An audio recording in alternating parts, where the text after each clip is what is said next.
G'day everyone, welcome back to another video on the channel. So recently, pre-season kicked off for all 18 AFL clubs, and I thought I'd bring this video back today. It's a good time to do so. I'm going to be going over every AFL team and handpicking a specific player on who I think needs to have a big pre-season. Now, of course, every AFL player needs to have a big pre-season, but the players that I've specifically chosen in this video today might have a bit more influence bared on them heading to next year, or they could be coming back from injury, or they could be a player that has that untapped potential that if they are to have a massive pre-season, they could really fulfill that potential heading into next year. So a bit of everything we're going to be choosing in today's video. And boy oh boy, it really does feel like pre-season has returned, given it is absolutely stinking hot over here in Canberra. It's like the UK, once it gets over 30 degrees, geez Louise, it feels like we're all going to pass out. To quote The Simpsons, I'm literally stewing in my own juices. And you can probably hear my PC fans going off at the minute, but no excuses, always love to chat whether it is hot or cold. So let's get into today's video. Make sure you like and subscribe if you do go on to enjoy.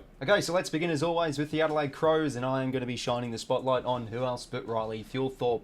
It was unfortunate last year in that pre-season game. He went down with a long-term injury, didn't come back until the second half of the year, and showed some great glimpses, to be honest. He played 7 games and kicked 15 goals in that time frame.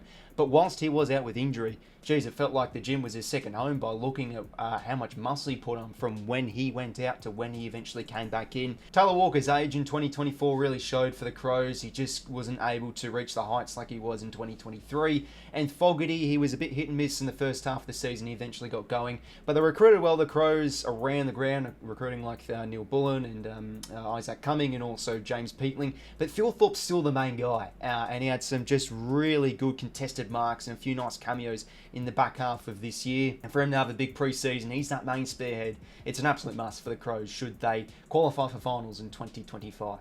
Next up we got is the Brisbane Lions, and I'm going to be picking 𝐬𝐚𝐭𝐞 𝐎𝐿 here, a player that I always love watching. He's a personal favourite on the channel if you are a regular viewer, but he missed out unfortunately on that premiership run last year for the Lions, and he's at that sort of awkward range of his career, and from what we've seen of him, where he's highly rated and he's still got that potential, but his output, he hasn't really shown that. He hasn't really met that potential yet. So this has got to be the year he goes bang.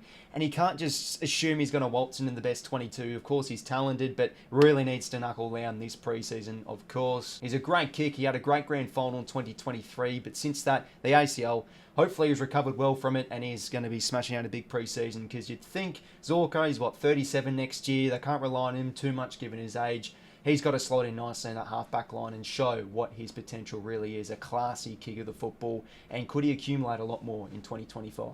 Next up now for the Carlton Footy Club, a lot of players you could go with here. Sam Walsh is a pretty obvious one, but I'm going to be going with Tom De Koning here, because his second half of the season was genuinely outstanding. He was one of the best clearance ruckmen in the competition. He was winning contested footy so well. He was a main staple of that midfield and what he was able to manufacture. If he's able to really put in the hard yards heading into this pre-season, I mean, why can't he be a top 5 ruckman in the competition? Because he was showing that in the back half of this year.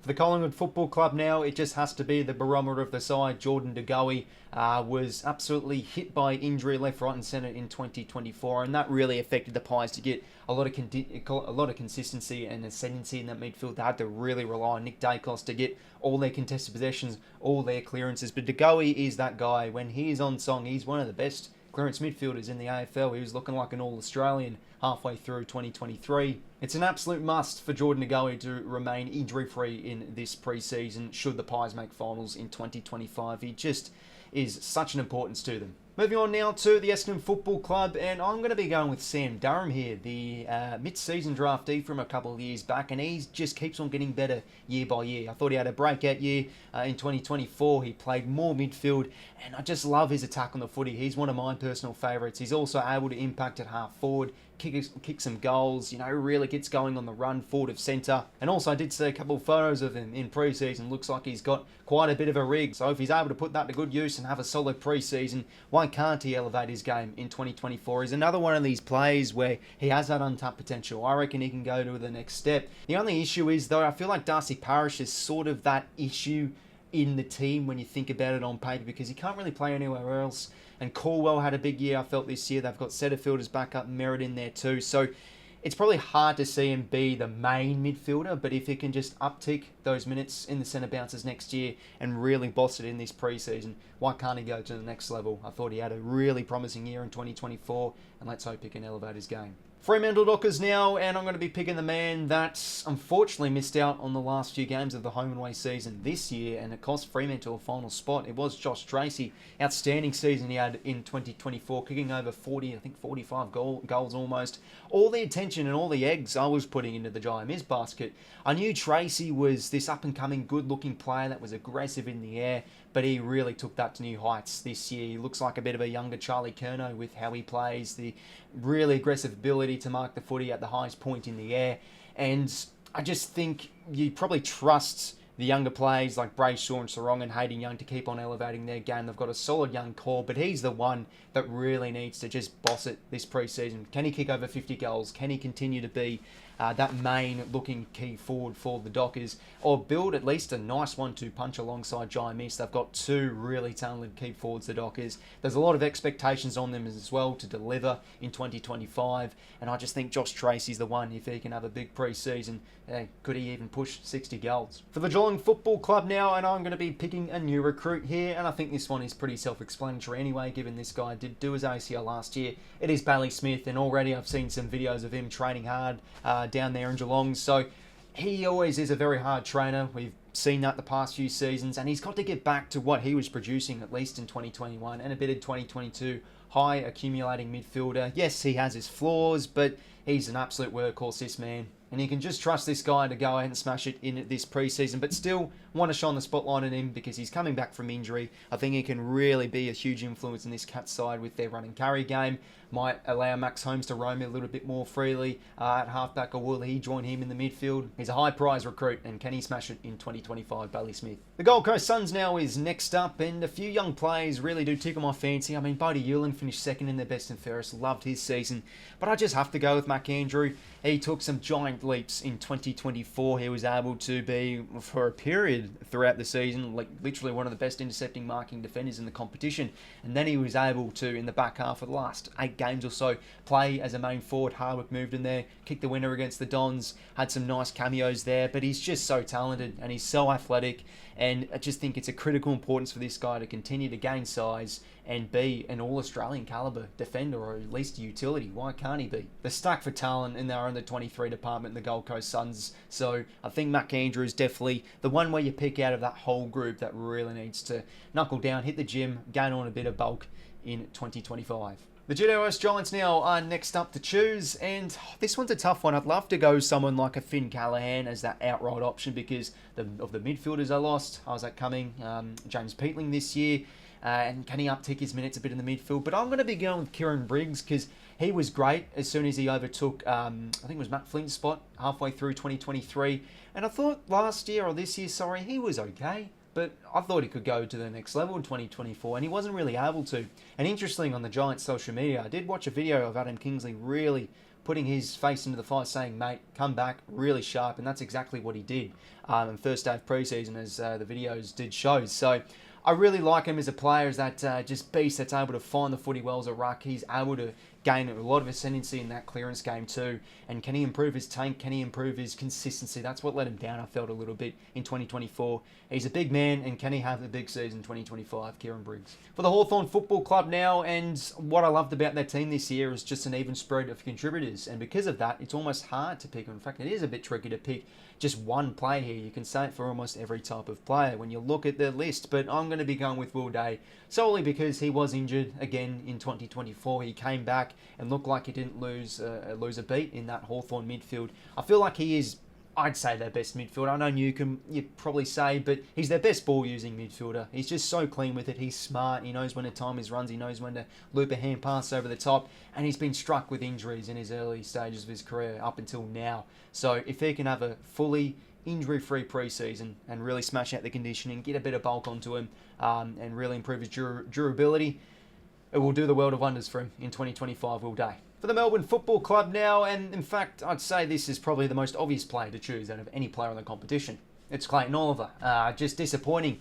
It has been the last, 12 or now 16, 18 months or so with Clary. The off-the-field issues and his training standards apparently and reportedly haven't been too crash on, and it has showed on the footy field this year. So goddamn inconsistent. He had some good games and then he had some absolute shockers. Remember against North? He had literally about 2 touches up until half-time and he gave away like 3 frees. It's just like, this was the best player I felt in 2022, and what a fall from grace it's been. So he's got to knuckle down. He's got to really improve that, I think, base of fitness. His fitness really was a worry when watching him in 2024, so he's got to up the ante in pre-season and show why he is one of the best inside midfielders when he is on song, Clayton Oliver. North Melbourne now, and I'm going to be going with another midfielder here. It's a young side with just so many good quality players, and George Wardlaw is one that really strikes out for me. He has been unlucky though, a number of concussions again this season, but geez, when he's been able to string together some of his best cameos and best football, I mean, bloody hell, he's rivaling some of the best inside midfielders in the comp. He's crunching some good quality plays. He's winning those hard balls. He's really using it cleanly in and under. So because of the injury worries he's had, it's probably leaning towards more the side of, can he keep at least injury-free for the most part in this pre-season, or in fact all of it? Because, yeah, he's a really promising young player, Wardlaw. I feel like he's a little bit forgotten because all the spotlight's on 𝐼𝐴𝐿𝐼𝐻, or of course 𝐬𝐿𝐼𝐻 was great at halfback last year too, but Wardlaw, don't sleep on him. He was very close on winning the Rising Star in 2024, and can he be fully fit heading into 2025? Port Adelaide Football Club now, and we all know Connor Rozee, Buttershorn, Francis. Take your pick with one of them, I guess, but I'm going to go left field here. And a player that I love watching with a few of his individual performances was 𝐼𝐴𝐿𝐼𝐻. He was able to play a bit on the wing throughout stages this year, but he was also able to find his home across half back and really show his smart football ability, able to intercept mark, able to defend well, but also able to just really get going with his pace. And he's just a really good user of it. And he had some awesome games throughout the span of this year. I think his semi-final was really good against Hawthorn. And one of the showdown games, he was literally best on ground. He had some awesome cameos this year. And it's a bit of a personal selection because watching this guy play, could he be the main winger for this Port Adelaide side? I think with the injuries they had this year, Port, it allowed 𝐼𝐴𝐿𝐼𝐻 to get a bit more game time. He eventually was the Coaches Award winner, was the most improved in that Port Adelaide side, according to the coaches. And he's just a really promising player to watch. I feel like he could have quite a bit of a longevity from what he produced in 2024 for his career. And can he, hit the gym a little bit more, get a bit more size in him, because he still is a very skinny player. But hey, he's one that's really under the radar. I really like the look of him. Can he have a big preseason, 𝐼𝐴𝐿𝐼𝐻, and maybe shock a few in 2025? For the Richmond Football Club now, barred by injury in 2024, they need a leader out there and they need a guy to play basically every game this year. Tim Taranto is the guy you got to look at. As just said before, they need that guy to stand up and lead this young side.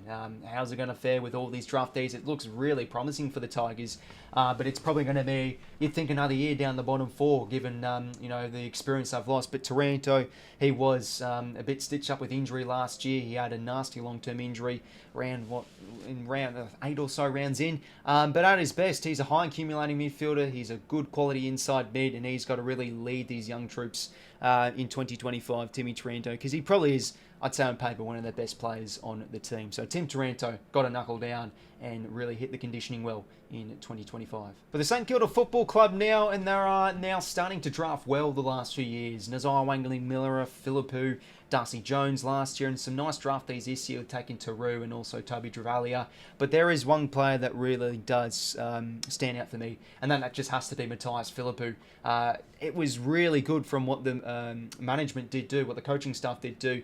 He was struggling at half forward early last year, and then he had a go in the twos, had a few weeks there, gained confidence, and then bang, he came back into the midfield and bossed it. He had some best on ground worthy performances. He had a blinder against the Swans under the lid at Marvel. Remember that game still when we did embarrassingly lose. But yeah, this guy, why can't he go to the next level in 2025? A young promising player, 𝐵𝐿𝐼𝐻, and he's one that if he can really smash it this preseason, could be one of the more exciting players to watch in 2025, 𝐿𝐼𝐻𝐿𝐼𝐻.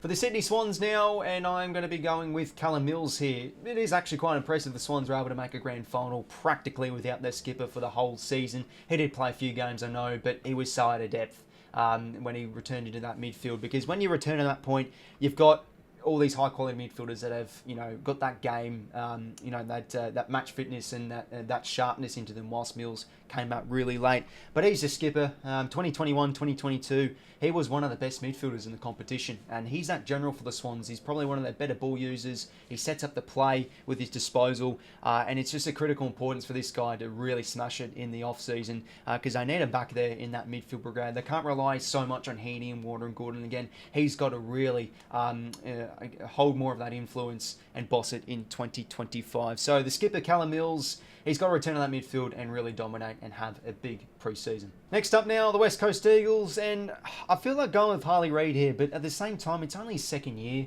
so you want to give him a little bit of time, and I feel like he's just so naturally talented, you know, he's going to really knuckle down. So yeah, there's a lot of options here. Ruben Jimmy's another, looking like he's going to be a bit of a mainstay defender, but he looks like he's put on a bit of size the last few years. So I'm just going to go with Brady Hough because he's a really promising player for this West Coast side. He can play in the talls, he can play in the smalls. He's a diligent player, and he just looks really smart with ball in hand as well, and a heavy improver in 2024 for the Eagles. And could he be that future 200, 300 gamer? He's got a lot of potential, this young man. I really like how he goes at it when playing his footy. So Brady Hough for the Eagles. I'd say maybe one left field, but I think if he can really knuckle down, he can be another player that plays every game in 2025 and continue to improve. And now for the Western Bulldogs, the last team in this video today, and I'm going to be shining the spotlight on Cody Weightman. I know this one's maybe a little bit out of the blue. The thing with Weightman is he was really good in 2021. It looked like he was going to be a future star, small forward of the competition. But I feel like the past few years, he's been good, but he hasn't been great. And when watching this guy play, when he has the odd nuts quarter or nuts game, it's like, wow, this guy can really play. He's a smart player. He knows when to play for frees. He's a terrific goal sneak. But can he really strike some high-level consistency in 2024? Because he's now entering 24, 25 years of age. A highly rated draft prospect, of course, from his draft year. And it just feels like he's been a good player, but not a great player. And I reckon, I did see actually he was, I think, top 3 in the time trial, so it's a good start for him. But he's one, if he can really knuckle down and lead this small forward brigade, because I've always had a little bit of inconsistency with their small forwards, I feel the doggies. Can he hit the elite levels in 2025? And putting the spotlight on Cody Weightman because he is a talented player and he has the odd nuts game here or there. So Cody Weightman for the Western Bulldogs. Can he have a big pre-season? So ladies and gentlemen, there was me going through every AFL club and handpicking a player on who I think needs a big pre-season. Thank you very much for tuning into today's video, everybody. Let me know what you think down below in the comments. Would you go with somebody else? As I say again, every player needs a big pre-season. It's all personal preference, but there is my say. So hopefully you did enjoy, everybody, and until next time, I'll talk to you later. See you later, fellas.